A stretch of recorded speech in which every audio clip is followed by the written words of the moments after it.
So here we start design with the reuse.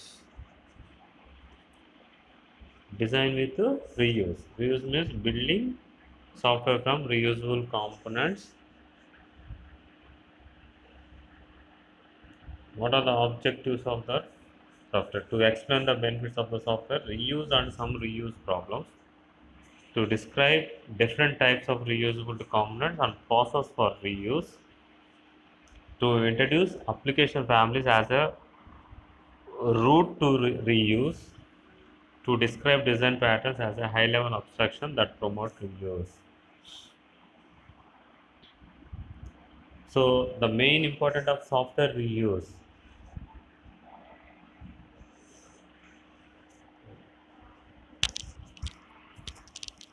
Whatever you are having already designed softwares, మనం already ఉన్నదాన్ని వాడుతున్నామంటే that is called as a reuse. ఏంటి reuse? Software engineering అనేది ఏదైనా ఒక ప్రాబ్లమ్ని design చేసి ఇచ్చేటప్పుడు వాడేదాన్ని ప్రాబ్లమ్ సొల్యూషన్ అంటాం. ఈ ప్రాబ్లమ్ సొల్యూషన్కి మనం ఏమి యూజ్ చేస్తామంటే రీయూజ్ ఆప్షన్స్ అనేది ఇస్తాం. So here we are using different types of reusable components and process for reuse. To introduce application families as a routine, to reuse, to describe the design patterns as a high level abstraction that promote the reuse.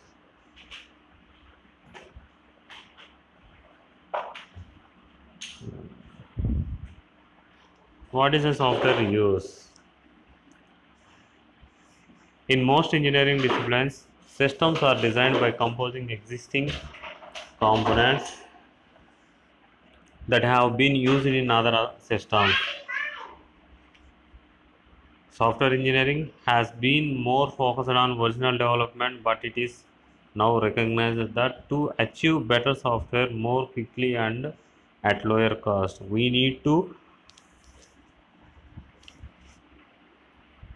adopt a design process that is based on the systematic reuse.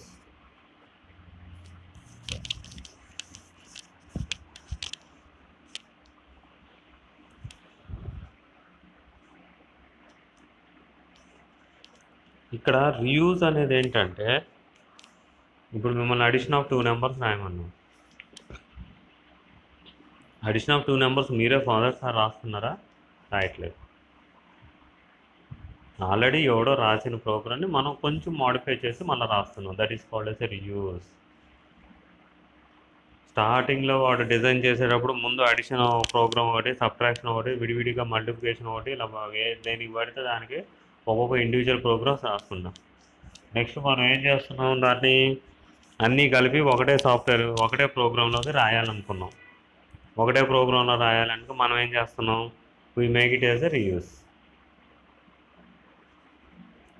So reuse అంటే ఏంటి, already ఉన్నదాన్ని మనం తీసుకొని దాన్ని ఇక్కడ existing చేసుకొని చేసేటప్పుడు ఏదైతే ఉంటుందో దాన్ని మనకి రీయూజ్ సిస్టమ్స్ అంటాం. సో ఇక్కడ అప్లికేషన్సే కాకుండా మనం కోడ్ని కూడా వాడుకుంటాం. కోడ్ని వాడుకొని రీయూజ్ అనే దాన్ని చేసుకుంటా వెళ్తాం. So software engineering has been more focused on original development. So first దేని మీద, ఒరిజినల్గా డెవలప్ చేసిన దాని మీద డిపెండ్ అయి ఉంటుంది. దాని నుంచి will go for the better achievements.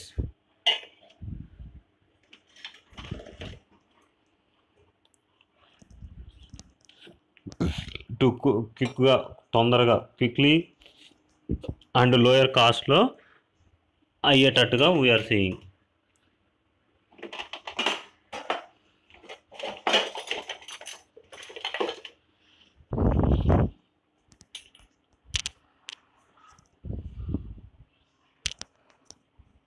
So software engineering has been more focused on original development, but it is now recognized that to achieve better software more quickly and at a lower cost, we need to adopt a design process that is based on the systematic approach, systematic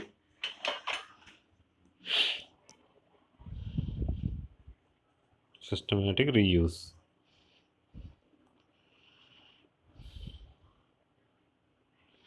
So reuse based software engineering,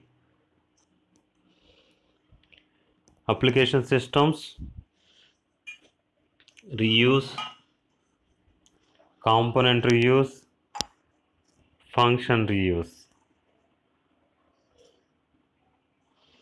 So application system reuse, the whole of an application system may be reused either by the incorporating it without changing into the other systems or by developing a application familiarly.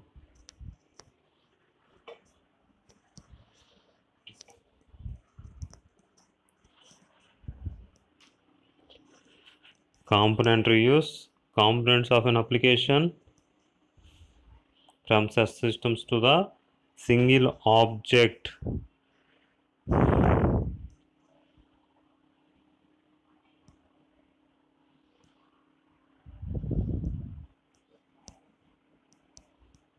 May be reused.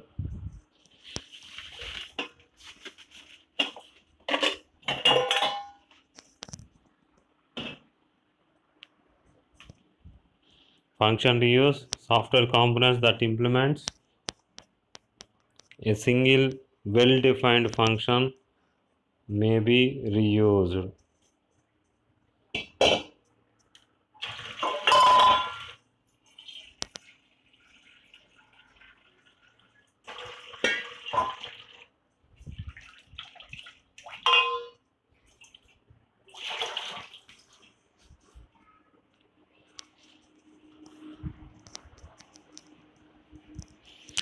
So ఇక్కడ మనకి application system reuse, component reuse, function reuse అనేది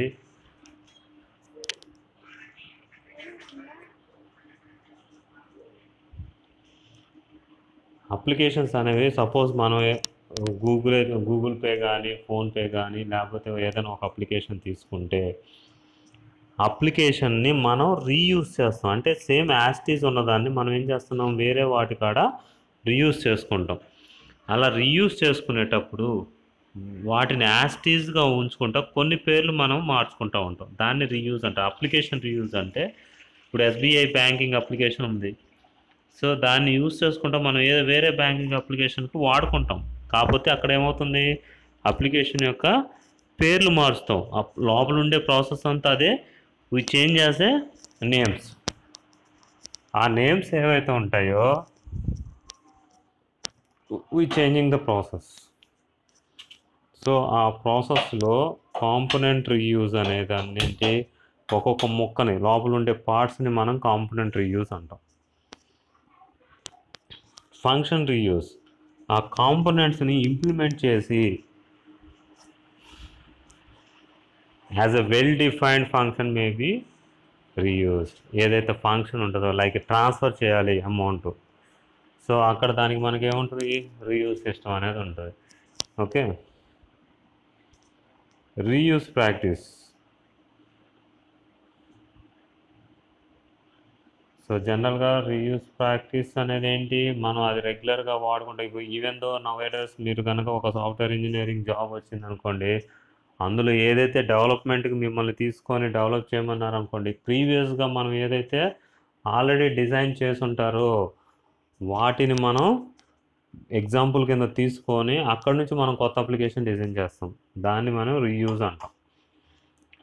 reuse అనేది ఏంటి, ఏదైతే application తీసుకొని దాన్ని మనం change చేసి దానిని మనం మాడిఫై చేస్తామో ఆ మాడిఫికేషన్నే మనం ఏం చెప్తామంటే రీయూజ్ అంటాం.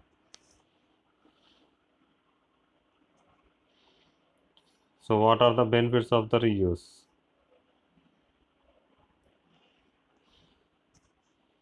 Increased the reliability,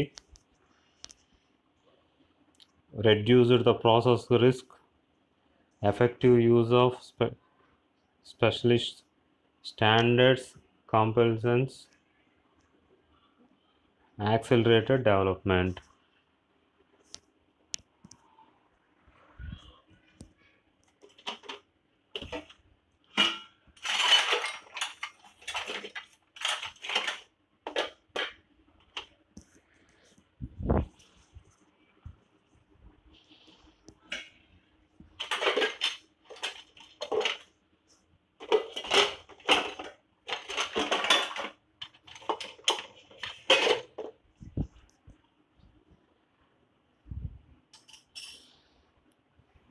increases the reliability.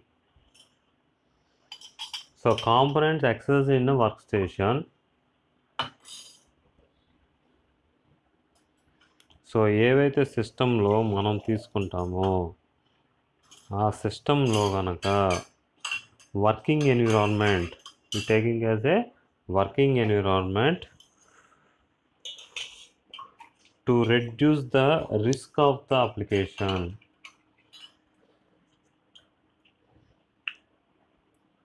And it is effectively use the specialization. So ఇవన్నీ కూడా ఏంటి, మనం వాడటం వల్ల బెనిఫిట్స్ వచ్చే రీయూజ్లో ఏంటంటే రెడ్యూస్ ద ప్రాసెస్ రిస్క్, అంటే మనం ఏదైతే ప్రాసెస్ చేయాలనుకుంటున్నామో ఆ వర్క్ని కొంచెం రెడ్యూస్ చేసుకుంటున్నాం. నెక్స్ట్ స్పెషాలిటీస్ అనేవి ఉండవు. సో ఎందుకని మనం ఆల్రెడీ వాడుతున్న పీపుల్ దగ్గర నుంచి మనం తీసుకున్నాం, వాటిని రీయూజింగ్ కాంపోనెంట్స్ యూజ్ చేస్తాం కాబట్టి వాటి కోసం స్పెషల్గా మళ్ళీ స్పెషలైజ్ చేసి ఏమి వెళ్ళాలి ముందు థింక్ చేసి దాన్ని ఎలా చేయాలనే ఆలోచన మనకు అవసరం లేదు. నెక్స్ట్ స్టాండర్డ్ కంప్లైన్సెస్ అంటే ఎప్పుడైతే మనం ఇది రీయూజబుల్ కాంపోనెంట్స్ వాడుతున్నావో దాని డిఫెక్ట్స్ అన్ని మనం ఆల్రెడీ స్టడీ చేసేస్తుంటారు. ప్రీవియస్గా మనం స్టడీ చేయాల్సిన పని డెవలప్ చేసే వాళ్ళు ఆల్రెడీ చేస్తారు. సో దట్ దానివల్ల మనకి ఏమవుతుందంటే దానివల్ల వచ్చే ఎర్రర్స్ తక్కువ అవుతుంది. యాక్సలరేషన్ అంటే మనం ఫాస్ట్గా దాన్ని డెవలప్ చేసేసి ఆ ప్రోడక్ట్ అనేది ఇచ్చేయవచ్చు. అది benefits of the reuse. Requirements of the design with the reuse. It must be possible to find appropriate reusable components. So the reuser of the component must be confident that the components will be reliable and will behave as specified. The components must be documented so that they can be understood and where appropriate modified.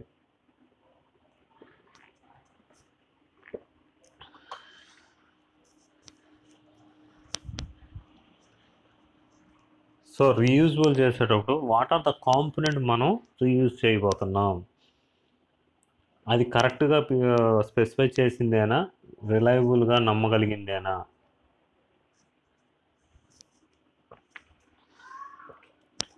మనం ఏం చేస్తున్నాం, వేరే వాడి ప్రోడక్ట్ని తీసుకొచ్చి ఇక్కడ use చేసేటప్పుడు you can trust అది నమ్మకమైందేనా,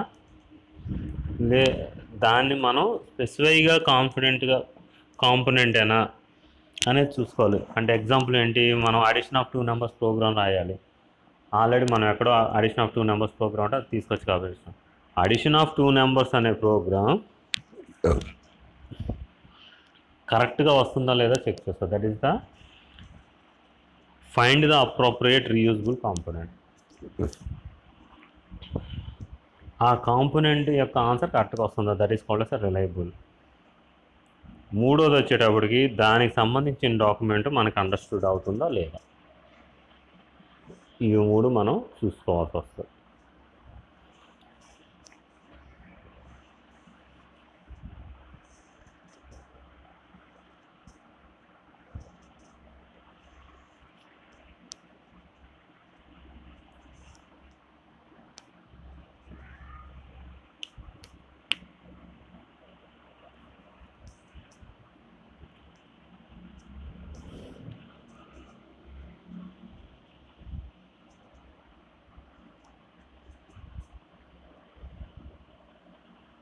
రీయూజ్ ప్రాబ్లమ్స్. ఎప్పుడైతే మనం రీయూజ్ ప్రాబ్లమ్స్ యూజ్ చేస్తున్నామో increase the maintenance cost, lack of tool supports, not invented syndromes, maintain a component library, finding and adapting reusable components. మనం ఎప్పుడైతే రీయూజ్ని వాడుతున్నామో ఖచ్చితంగా మెయింటెనెన్స్ అనేది ఉంటుంది.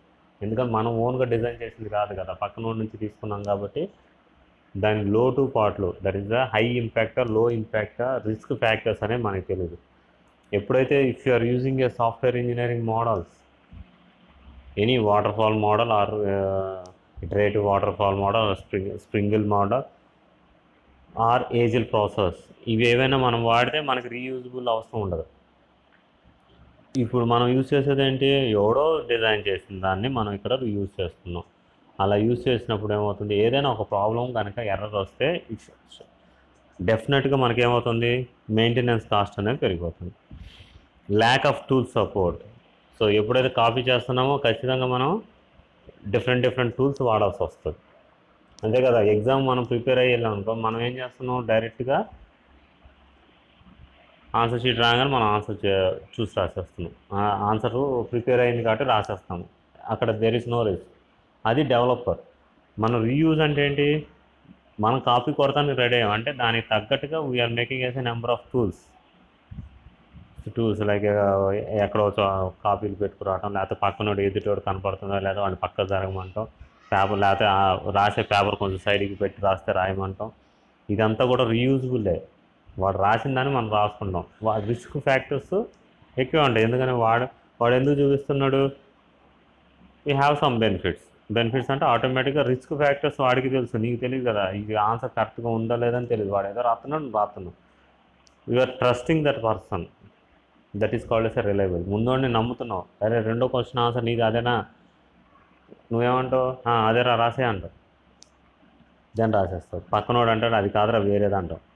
కానీ మనం ఏం చెప్తాం, నువ్వు రాసింది తప్పు, వీడు చెప్పింది right, I will make as trust, that is called reliable.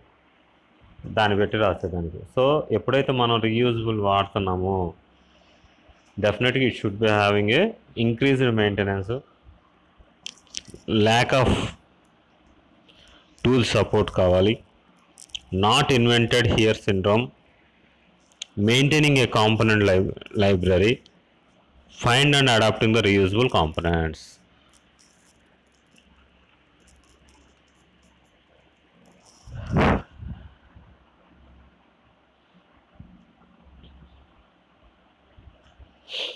Generated based reuse. Program generators involves the reuse of the standard patterns and algorithms. These are embedded in the generator and parameterized by user components. A program is then automatically generated. Generator based reuse is possible when domain abstraction and their mapping to executable code can be identified. A domain specific language is used to compose and control these abstractions. So ఈ reusability అనేది ఎప్పుడు కనబడుతుంది అంటే మనకి generators అని ఉంటాయి. Generators అంటే ఎలాగంటే, ఇప్పుడు మనం వెబ్సైట్లో కనుక ఫేస్బుక్ లోగో పెట్టాలి. ఇంతకుముందు ఏం చేసేవాళ్ళు అంటే, ఫేస్బుక్ లోగో ఎక్కడో కనపడితే, లైక్ వాట్సాప్ ఇమేజ్ కానీ ఇవన్నీ ఏం చేసేవాళ్ళు అంటే, ఎక్కడో ఇమేజ్ కనపడితే దాన్ని తీసుకొచ్చి ఇక్కడ కాపీ పేస్ట్ చేసేవాళ్ళు. దెన్ అది ఏమవుతుంది, ఆ కోడ్ కరెక్ట్గా వచ్చిందా లేదా అని మనకు తెలియదు. ఇవాళ రోజున ఏమవుతుంది, ప్లగ్ఇన్ అంటారు. యాడ్ ప్లగ్ఇన్ అంటే మీకు వాట్సాప్లో కావాలా, ఫేస్బుక్లో కావాలా, ఇంకోట మీకు ఏదైతే ఇమేజ్ లోగో కావాలో దాన్ని ప్లగ్ఇన్ అంటారు. అది తీసుకొచ్చి ఆ ప్లగ్ఇన్ పెడితే ఆటోమేటిక్గా దానికి సంబంధించిన కోడ్ జనరేట్ అయిపోతుంది. ఆ కోడ్ జనరేట్ అయినప్పుడు మనం దాని మీద క్లిక్ చేయగానే ఆటోమేటిక్గా అది లింక్ టు ద వాట్సాప్ యొక్క లింక్కి వెళ్ళిపోతుంది. అది యాక్చువల్గా జరిగే కోడ్ జనరేటర్ అంటాం. దీన్ని కోడ్ జనరేటర్ అంటాం. సో ఇక్కడ కోడ్ జనరేటర్ అనేది ఏంటంటే, program generator involves the reuse of the standard pattern. అది ఆల్రెడీ ఎవరు డిజైన్ చేసేసాడు, చేసింది మనం తీసుకొచ్చి ఇక్కడ పెడుతున్నాం. దట్ ఈస్ కాల్డ్ ప్లగ్ఇన్నే మనం ఏం చెప్తున్నాం, reuse of the standard pattern అన్న అల్గారిథం. ఇంతకుముందు ఇమేజ్ తీసుకొచ్చి ఇమేజ్కి హైపర్ లింక్ పెట్టి అది క్లిక్ చేస్తే అక్కడికి వెళ్ళడానికి మనం కోడ్ రాసేవాళ్ళం. ఇవాళ రోజు ఏం చేస్తున్నాం, డ్రాగ్ అండ్ డ్రాప్, ఇమేజ్ తీసుకొస్తున్నాం, ఇక్కడ పడేస్తున్నాం. ఇక్కడ పడేయగానే ఎప్పుడైతే క్లిక్ చేస్తానో అదే దానిలోనే జనరేషన్ అనేది జరుగుతుంది. జనరేషన్ అంటే కోడ్ జనరేట్ అయ్యి నువ్వు క్లిక్ చేయగానే వాట్సాప్లోకి వెళ్ళిపోయి వాట్సాప్ నుంచి నీకు ఇమేజ్ కావాలా, ఫేస్బుక్ కావాలా, ఇంకోటి కావాలనేది మనకు అక్కడ చెప్తాం. These are embedded in the generators and parameterised by the user commands. A program is then automatically generated. ఎప్పుడైతే మనం అది యూస్ చేస్తాం, ప్రోగ్రామ్ ఆటోమేటిక్గా జనరేట్ అవుతుంది. ఎప్పుడైతే అది పర్టికులర్గా డొమైన్ని క్లిక్ చేసినా ఆటోమేటిక్గా దానికి సంబంధించిన కంట్రోల్స్ అన్నీ కూడా యాక్టివేషన్ అవుతాయి. So type of programs generators. Type of program generator: application generators for business data processing, parser and lexical analyzers generator for the language processor, code generators in case tools. Here the generator based reuse is very cost effectively, but its applicability is limited to the relatively small number of application domains. It is easier for end user to develop programs using the generator compared to other component based approaches to reuse.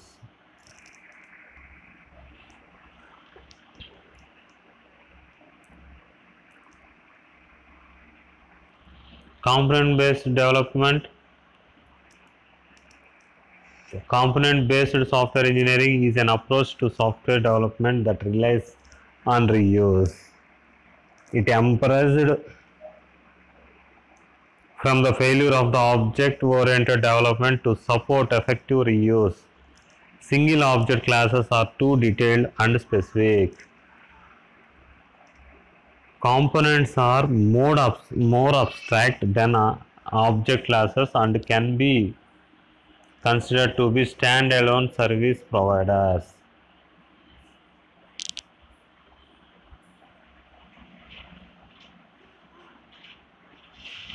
So components అంటే వస్తువులకు సంబంధించింది. వస్తువులు ఏవైతే ఉంటాయో వాటిని, like button is also a component. దాన్ని click చేస్తే fan ఎలా వెలుగుతుందో, ఆన్ చేస్తే ఫ్యాన్ ఎలా వెలుగుతుందో, ఆఫ్ చేస్తే ఆగిపోవటం. Remote is a one type of component. రిమోట్లో మనం ఏం చేస్తున్నాం, టీవీకి 1 కొడితే ఒకటి రావటం, 2 అంటే ఇంకోటి రావటం, 3 అంటే ఇంకోటి రావటం. సో దీనికి మనకి ఏం చెప్తున్నాం, ఆ కాంపోనెంట్కి సంబంధించిన దాన్ని మనం అసైన్ చేస్తున్నాం అంటే ఒక కాంపోనెంట్ని మనం రీయూజ్ చేస్తున్నాం. బటన్కి సంబంధించిన ఏదైతే ఆపరేషన్ జరుగుతుందో దాన్ని మనం మెర్జ్ చేస్తున్నాం. మెర్జ్ విత్ దట్, దేంతో మెర్జ్ చేస్తున్నాం, ఆ ఛానల్తో మెర్జ్ చేస్తున్నాం. అంతే తప్ప టీవీ కొనంగానే మనకి లోపల చూస్తే టీవీ ఛానల్స్ ఏం రావు. సో టీవీ ఛానల్స్ అన్నీ కూడా మనం ఏం చేస్తున్నాం, ఆటోమేటిక్గా ట్యూనింగ్ చేసి దాన్ని తీసుకెళ్ళి మనం మెర్జ్ చేస్తున్నాం. మెర్జ్ అంటే ఆ ఆప్షన్ దానికి సెట్ అయ్యేటట్టుగా మనం డిజైన్ చేస్తున్నాం. సో దానికి మనం ఏం చెప్తున్నాం అంటే we call it is as a stand alone service providing అంటాం. అంటే ఏవైతే కాంపోనెంట్స్ ఉంటాయో వాటికి మనం స్టాండ్ అలోన్, అంటే ఒకసారి మనం సెట్ చేస్తాం, నెక్స్ట్ టీవీ ఆపేస్తాం, మళ్ళీ ఆన్ చేసిన ఆ ఛానల్ అక్కడే ఉంటుంది. అంటే సపోజ్ 3లో జెమినీ వస్తుంది అనుకో, 3లో జెమినీ నువ్వు ఆఫ్ చేసి నెక్స్ట్ డే పెట్టినా అదే వస్తుంది. ఎందుకని, we assign reusable software and make the subject are relevant to the merged the channel, and it should be a standalone service provider. Standalone service అనేది ఇస్తుంది. స్టాండలోన్ అంటే అది అక్కడ ఇంకొక ఉండిపోతుంది. ఎప్పుడు నీ టీవీ ఆపి నీ ఛానల్స్ అన్నీ అయిపోయి లేదా నీ సెటప్ బాక్స్ మార్చేంతవరకు it should be available there. The components provides a service without regarding to where the components is executing or its programming language. A component is an independent executable entity that can be made up of one or more executable objects. The components interface is published and all interactions are through the publication interface. Components can range in size from simple functions to entire application systems. Components provide a service with regard to where the component is executing or its programming language. So మనం ఏదైతే service ఇస్తున్నామో ఆ service ఎక్కడ ఏ ప్లేస్లో అది execution అవుతుంది అనేది మనకు కావాలి. That is the component is a independent. ఆ కాంపోనెంట్ రన్ అవ్వడానికి దానికి ఇండిపెండెంట్గా దానికి పవర్స్ ఉంటాయి. స్విచ్ ఆన్ చేయాలి, ఆన్ అంటే బటన్ కిందకు నొక్కితే ఆన్ అవ్వాలి, అది ఇండిపెండెంట్. దానికి మనం ఏం చేయాలి, ఎగ్జిక్యూషన్ అనేది ఇవ్వాలి. ఇచ్చేటప్పుడు రీయూజబుల్ కోడ్ ఏ ప్లేస్లో ఏ టైంలో రన్ అవుతుందని మనకు తెలియాలి. The component interface is published and all interactions or through a published interface. ఏవైతే మనం ఇవి చేస్తున్నాం ఇవన్నీ కూడా పబ్లిక్ ఇంటర్ఫేసెస్ కింద రన్ అవ్వకుండా వెళ్తాయి. దాన్ని పబ్లిష్ ఇంటర్ఫేస్ అంటాం. Components can range in simple size from simple function to the entire application systems. ఏదైతే అప్లికేషన్స్ ఉంటే ఆ అప్లికేషన్ సిస్టమ్కి అది వస్తుంది. So component interfaces are provides interface, requires interface.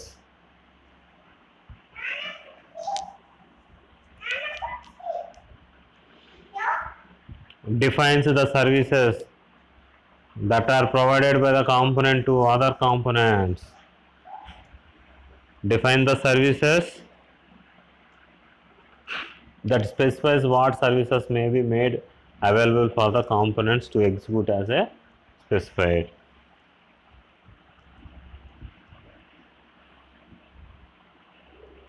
Provides అంటే ఏంటి, మనం సర్వీసెస్ అనేది తీసుకొని దాన్ని కాంపోనెంట్స్లో ప్రొవైడ్ చేయటం. రిక్వైర్స్ అయితే నా సర్వీసెస్కి పలానా సర్వీసెస్ కావాలని చెప్పి రిక్వైర్ చేసుకుంటాం, స్పెసిఫై చేస్తాం. ఎందుకని అది వస్తేనే మనది ఎగ్జిక్యూషన్ అవుతుంది. అలాంటప్పుడు ఏం చేయాలి, ఖచ్చితంగా రిక్వైర్మెంట్స్ అనేది అడుగుతాం.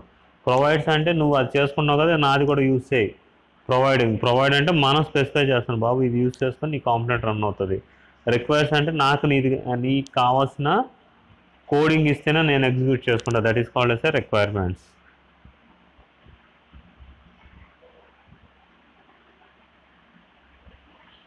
Component abstraction, functional abstraction, casual grouping, data abstraction, cluster abstraction, system abstraction.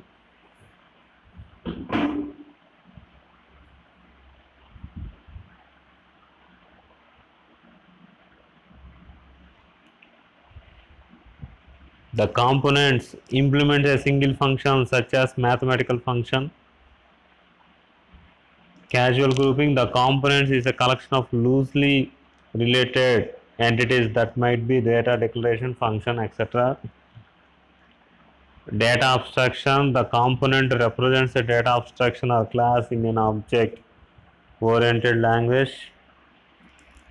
The component is a group of related classes that work together. The component is an entire self-contained system.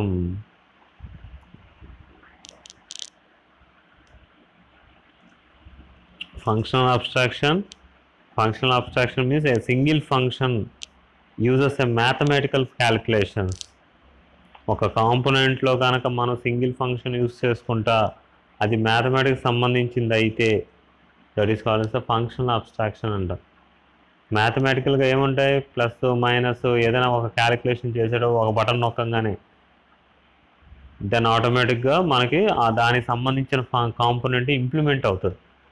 Casual grouping అంటే just collect చేసుకొని దాని రిలవెంట్గా ఎంటిటీస్ని add చేసుకోవడం కానీ data declare చేసుకోవడానికి ఫంక్షన్స్ని run చేసుకోవడం using as a grouping.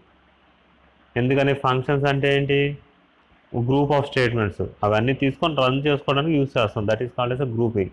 దాన్ని casual grouping అంటాం.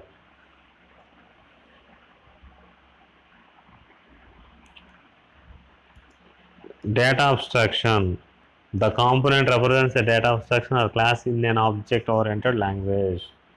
The component is a group of related classes that work together. System abstraction, the component is the entire self-contained system. These are the abstractions of the component abstraction. ఇక్కడ మెయిన్గా ఏంటి, మన యొక్క today class యొక్క importance ఏంటంటే reuse అనే system సాఫ్ట్వేర్లో use చేసుకుంటే దట్ రీయూజ్ క్యాపబిలిటీ అనేది కొన్ని ప్లేసెస్లో కొన్ని కాంపోనెంట్స్ కాడ మనం ఆ ప్రోగ్రామ్ని తీసుకొచ్చి అక్కడ ప్లేస్ చేసుకుంటాం. అంతే తప్ప అడిషన్ ఆఫ్ ప్రోగ్రామ్ లేకపోతే ఒక 100 లైన్స్ ప్రోగ్రామ్ ఆల్రెడీ వేరే వాడు రాసింటే మళ్ళీ ఇంకోసారి మనం 100 లైన్స్ 1000 లైన్స్ ప్రోగ్రామ్ రాయాల్సిన పనిలేదు. అది తీసుకొచ్చి మనకు అది ఏంటి అనేది క్లియర్గా స్పెసిఫై అయ్యి నీకు అండర్స్టాండ్ చేయగలిగితే, సార్ ఈ ప్రోగ్రామ్కి సంబంధించిన నీ డెవలప్మెంట్కి ఈ కాంపోనెంట్ కోడ్ వేరే చోట ఉంది sir, I'm runned on that particular code, దాన్ని నేను రన్ చేస్తాను సార్, దానికి మీకు మన ఎగ్జిక్యూషన్ అనే దానికి కరెక్ట్గా సరిపోతుంది, దట్ ఈస్ రిలయబుల్ మనకు ఆన్సర్ కరెక్ట్గా వస్తుంది సార్ అంటే డెవలప్మెంట్ టీమ్కి you have to be decide whether the component is suitable for a particular programme code. Reuse చేసేటప్పుడు ఆ కాంపోనెంట్కి ఆ కోడ్ని తీసుకొచ్చి యాడ్ చేసుకొని ఆ కోడ్ మనకి కరెక్ట్గా రన్ అవుతుంది అనుకున్నప్పుడు దాన్ని ఇంప్లిమెంట్ చేసుకుంటూ వెళ్తాం. అది మన యొక్క మెయిన్ ఇంపార్టెంట్. రీయూజ్ అనేది ఏంటి, ఎక్కడో ఎవడో రాసిన కోడ్ ఏదైతే ఉంటుందో దాన్ని తీసుకొచ్చి కరెక్ట్ ఎగ్జాక్ట్ ప్లేస్లో మనం దాన్ని రీప్లేస్ చేస్తే ఆ కాంపోనెంట్ రన్ అవడానికి మనం యూజ్ చేసుకుంటాం. అది మన యొక్క రీయూజ్ సాఫ్ట్వేర్ యొక్క రీయూజ్. దానిలో ఈ స్టెప్స్ అన్నీ కూడా మనం వాడతాం. ఫంక్షన్కి సంబంధించా, లేకపోతే గ్రూపింగ్ చేసిన దానిలోన, డేటా అబ్స్ట్రాక్షన్లోన, క్లస్టర్ అబ్స్ట్రాక్షన్ అనేది మనం డిసైడ్ చేసుకొని దానికి తగ్గట్టుగా మన ఆ కోడ్ని తీసుకొచ్చుకొని యాడ్ చేసుకుంటాం. Okay, so see the today's lesson. The general concept is software reuse. Reuse అంటే వాడిన కోడ్ని మళ్ళీ తీసుకొచ్చి ఎక్కడ వాడతాము అనేది కాన్సెప్ట్ ఇవాళ. ఆ రీయూజ్ అనేది అంటే ఎక్కడ మనం జనరల్ ప్రతిసారి చూస్తాం. రీయూజ్ అంటే ఇప్పుడు ఫోన్ వాడుతున్నాం, నచ్చలేదు, వీఆర్ సెల్లింగ్ వేస్తే that is second hand. Second hand వేరే వాడు కొనుక్కున్న దాన్ని రీయూజ్ చేస్తాడు కదా, వాడుతున్నాడు కదా, that is called as a reuse. మనం ఒకటి వాడినది ఇంకోటి వాడుకుంటున్నాడు అంటే that is called as a reuse. అలాగే సాఫ్ట్వేర్లో కూడా నువ్వు కోడ్ రాసావు, ఆ కోడ్ వేరే వాడు కూడా వాడుకోవచ్చు. నువ్వు ఒకటి రాసిన కోడ్ నీకు ఒకటి కానీ ఎక్కడ లేదు కదా, so we use as a reuse. అది మన యొక్క టుడేస్ క్లాస్ యొక్క అబ్స్ట్రాక్షన్. Okay, thank you.